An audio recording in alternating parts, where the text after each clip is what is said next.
Walk with me. Yes, praise ye the Most High. Oh, give thanks unto the Most High, for he is good. His mercy endureth forever. Yes. Who can utter the mighty acts of the Most High? Who can show forth his praise? Blessed are they that keep judgment, and he that doeth righteousness at all times. Note, all times. Remember me, O Tata and Zambi, Sanini Nanini, Yahweh Yahuwah, with favor that thou bearest unto thy people, and visit me with thy salvation. That I might see the good of thy chosen, that I might rejoice in the gladness of thy nation, and that I might glory with thine inheritance. We have sinned with our fathers, we have committed iniquity, and we have done wickedly. Even our fathers understood not the wonders in Egypt. They remembered not the multitude of thy mercies, but provoked him at the sea, even at the Red Sea. Psalms 106, verses 1 through 7. If you can visit that, that's a good praise and good remembrance of the things of the Most High. Yes, we must remember his mighty works. His works unto the children of men, not just only Israel, but to the children of men, for he is worthy to be praised. Yes, yes, yes. Oh, most holy Sanini Nanini, even Tata and Zambi, Yahweh Yahuwah, our creator, we thank you for all that you've done. We thank you for your mercies. We thank you for your grace. We thank you for the grace that we've earned, that you've given us. We thank you for that. Yes, for you have proven your word that if we'd done a certain thing, you would do a certain thing. We thank you for that grace, that favor that you've given us. Favor is earned. Favor is not just given out. Mercy is not earned.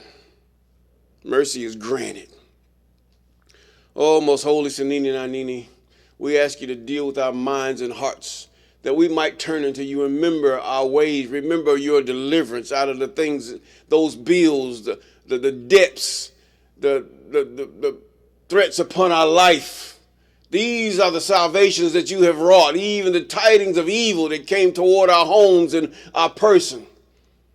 Yes, yes, yes. Many have taken these things to mean so much. They want to be clairvoyant. They want to be so spiritual. They forget that you are God. These things are facing us in different times at different levels. Tidings of deletion, tidings of all kind of ways, and poverty and financial woe, or even deeper than that. Some been molested. Some have tidings of all that, and somehow you delivered them out of them all.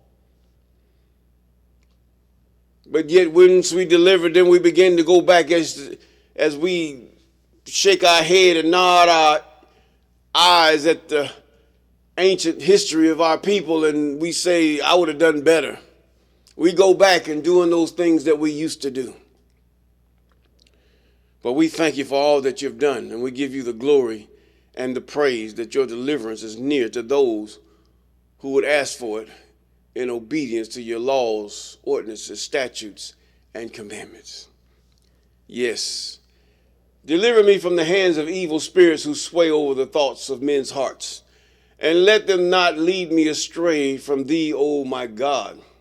Establish thou me and my seed forever, that we go not astray from thee henceforth, forever and forevermore.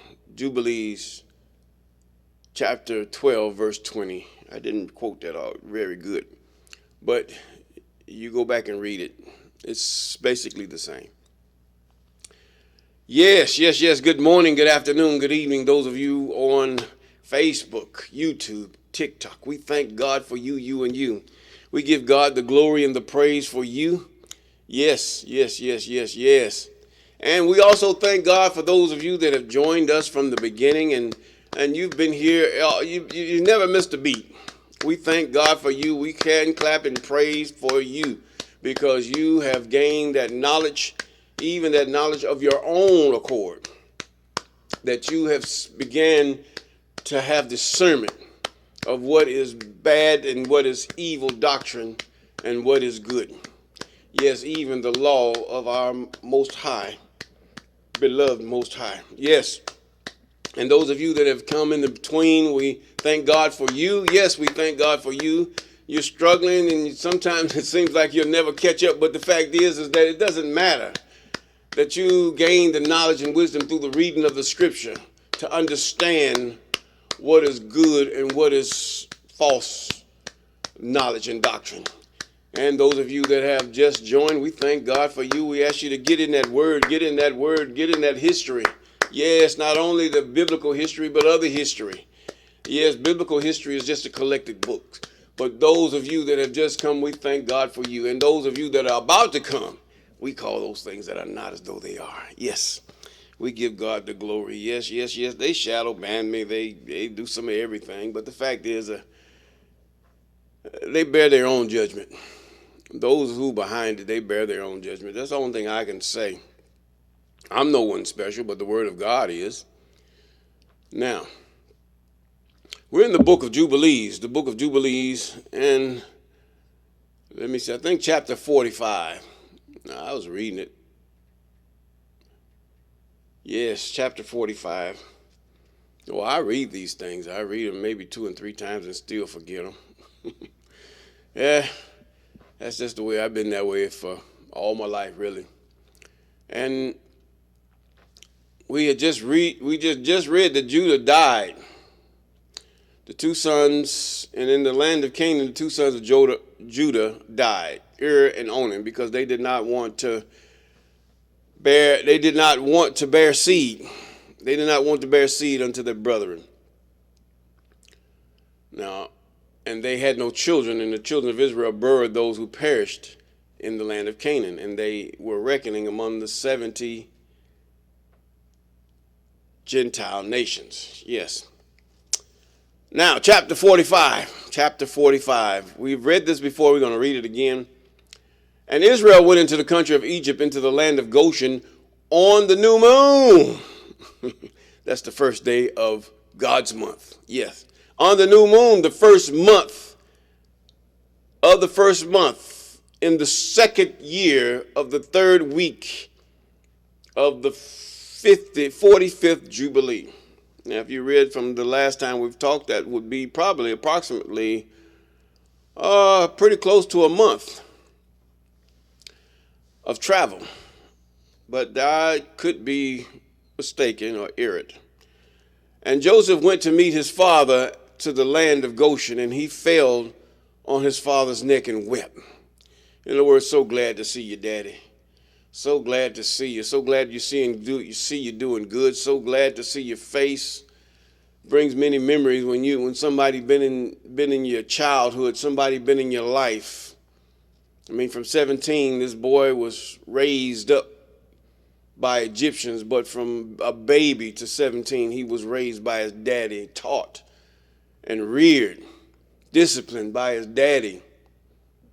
And he learned early to be obedient and honor his parents, just as his daddy honored his parents. Yes. It's a tradition. If you notice in the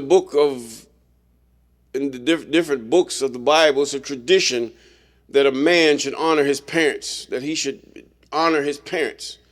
Those of you in different countries, in the United States and Nigeria and, should I say South Africa, Ghana, Guinea, and all kind of places, Kenya, all over, even China and those places of Australia, you must honor your parents. It's not just the pagan things. The pagans still have some of the things that the people of God do, but they just worship idols. That is their sin.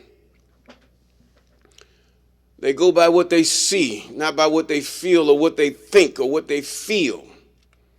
But we go by facts. We don't go by what we think or what we feel. We go by truth. Now, and it's a tradition to honor your father and your mother. Regardless, it's a tradition to honor them, to see after their well-being, to want to wish them well, that it might be well with you. This you must teach your children, and you must set as an example before them. That is true. Now, It says, and Israel said to Joseph, now let me die. I've seen my baby. Since I have seen thee, now may the I am, God of Israel, be blessed. The God of Abraham and the God of Isaac, even Isaac, who have not withheld this mercy and his grace, his favor from his servant Jacob. Now, favor. God had favor.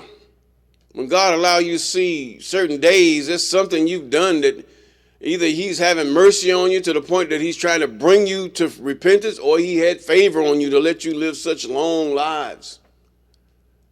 Yes. Some people, he let them live so long because there is no forgiveness in the grave for them. There's nothing, there's no redemption for them because they have done things that you may not know.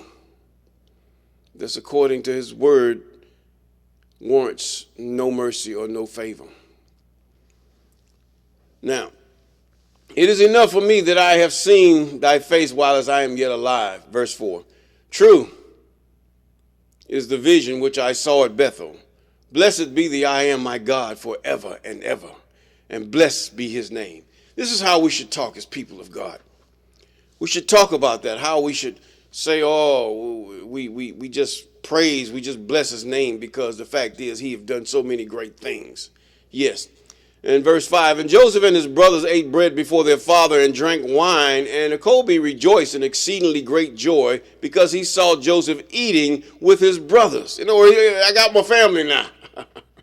The women, yes, he loved them, but it was about the men at that time because the seed goes through the man. I don't care how much you get mad, woman. You're bearing that child for her daddy. That is his seed, not yours. It becomes your seed when you begin to receive it and nurture it. Then you hand it back. Now, it's still yours. Yes, you. Some of you understand what I'm saying. Some of you are just so, whatever. We're going to leave it alone. But anyway, because he saw Joseph eating with his brother and drinking before him, he blessed the creator of all things who had preserved him and had preserved him his 12 sons. And Joseph had given to his father and to his brothers as a gift the right of dwelling in the land of Goshen. Now, he had to make this a decree because he was just as the king. And in Ramses and all the region round about. Now, they had all that. They had all the region. Now, and which he ruled over before Pharaoh, and Israel and his sons dwelt in the land of Goshen, the best part of the land of Egypt. And Israel was 130 years old when he came into Egypt. Yes. Now, you have to realize, maps have been manipulated. Egypt was a vast empire that extended all the way not only from Africa, northern part of Africa, but all the way into what we call the United States, even to this day. They call it Egypt. That's a colonizer name. But it was the name of the father of Egypt was Mizraim. Mizraim was the father of the Egyptians, the real Egyptians. And people would say, oh, no, it didn't go into the United States. No, you have Pangaea. Regardless, Pangaea was real. Apparently, this is a hush-hush thing about Pangaea because they want to keep us into a state of confusion of how did black folk get into the United States. You ain't confusing me. I just accepted the fact that, hey, it separated. There were still black folks on that land, and it was after the flood, and that's it. I don't care how many carbon datings or how many things you come up with in your archaeology, your lying archaeology. I don't care about it. Now, some of you go ahead on, you can, every word spoken by colonizers, you're going to sit up there, you're going to quote it, regurgitate it. The books you read, some things are just noted. It's just noted that I see a map that fits together like a puzzle. That's not by mistake. You can tell me anything. That's not by mistake. Anyway, he said he ruled before Pharaoh. And in Israel, they went back from Jacob to Israel again. See, Israel, I don't believe that's the name. His name is after Jacob, or whatever they named that land was named after someone else, or maybe named after the Greeks. But either way, Israel was 130 years old when he came into Egypt, and Joseph nourished his father. I mean, he took care of his father and his brethren, and also their possession, with bread as much as sufficed them for 7 years of the famine. I mean, this guy loved his family. He missed them, but he was disciplined enough not to show it and to deal in the business of Pharaoh. Now, verse 8, and in the land of Egypt suffered by reason of famine, and Joseph acquired all the land of Egypt for Pharaoh in return for food, and he got possession of the people and their cattle and everything for Pharaoh. In other words, he prospered Pharaoh. This is what made him great in the land. And the years of the famine were accomplished, and Joseph gave to the people in the land seed and food that they might sow the land. And in the 8th year, for the river had overflowed all the land of Egypt. Yes, for in 7 years of the famine, it had not overflowed and had irrigated only a few places, but on the bank of the river, but now it overflowed. And the Egyptians sold the land, and it bore much corn that year. Yes, they could feed themselves, their cattle, their cows, their sheep, their goats. Oh, yes, it was just beautiful. And verse 11, this was the first year of the 4th week of the 45th Jubilee. The first year of the 4th week of the 45th Jubilee. Mark those dates. Go back and check them out. Figure out how much time it was in between each date. And Joseph took the corn of the harvest, the 5th part for the king, and left the 4 parts for them for food and for seed. And Joseph made it an ordinance for the land of Egypt until this day. In other words, that was their taxes, to give a 5th part of their harvest for the king. And he stored it up. That's what he did. In verse 13, Israel lived in the land of Egypt 17 years. All the days which he lived there were 3 jubilees, 150 years. 147 years he died. I say 150. Well, it was 147. He died in the 4th year of the 5th week of the 45th Jubilee. The 4th year of the 5th week in the 45th Jubilee. Count that up. And Israel blessed his sons before he died and told them everything that would befall them in the land of Egypt. And he made known to them what would come upon them in the last days. In other words, he's telling you, hey, this is not going to be this good come later. Some of you're about to get into some biggie things, and on the continent of Africa, you're about to get into blessings. You're about to get into blessings everywhere. But it's not going to last long. For the coming of the Most High is coming. It's going to seem like it's good. You don't need the Most High. You can make it by yourself. It's going to be good. Yes, it's going to be a combination of wars and all this stuff. This thing is to be. God works through circumstances. And this fact is that many of us are going to die. We're going to be maimed, lamed, and tamed, or whatever you want to call it. Yes, evil will prevail.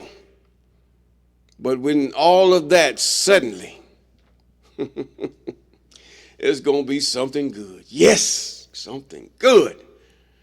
Yes, now, he says, and Joseph gave to Joseph 2 portions in the land, and he slept with his fathers, and he was buried in the double cave in the land of Canaan near Abram, his father, in the cave which he dug for himself in the double cave in Hebron. And he gave all his books, note, all his books of his father to Levi.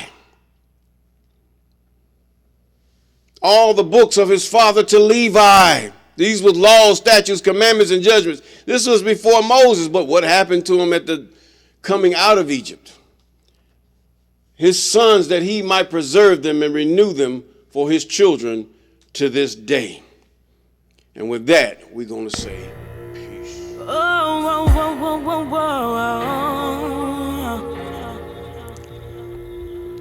No matter how life goes, one thing I know.